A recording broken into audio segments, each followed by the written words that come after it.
tracking, always alerting. This is Next Weather. And here's Next Weather meteorologist Nick Mariano. So cool, these South Florida connections to this Artemis program. Very cool. I know. It's fascinating to see. And, you know, we've had some pretty nice weather across the East Coast recently, right? And next couple of days, so we're going to hold on to a little bit, only for a few more days, because we start to see the return of rain chances coming back in place.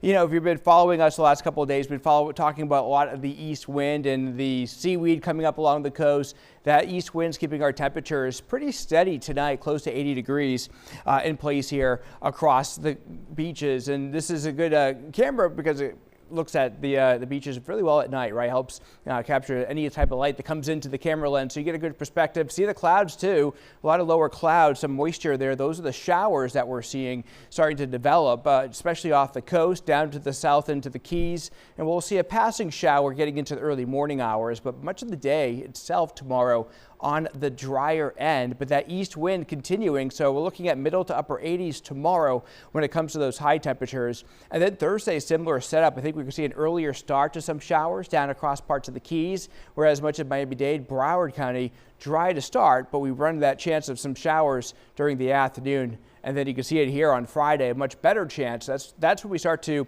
increase the chance of day-to-day showers and thunderstorms across much of South Florida. Recently, a lot of the storms have been on the Gulf side, so we will eventually start to see that wind starting to shift from the east more to the south and southwest.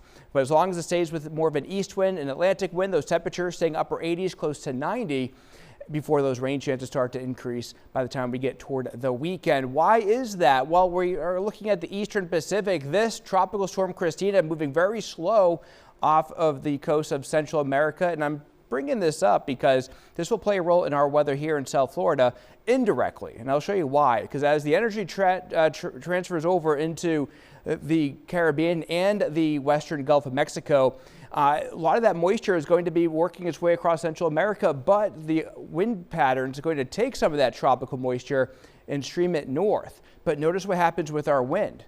We start to see those winds shift from the east more to the southwest, and that's going to help bring in some more moisture in place and essentially ramp up our thunderstorm chances. We start to see that coming into play here as we get into this weekend with a lot more clouds.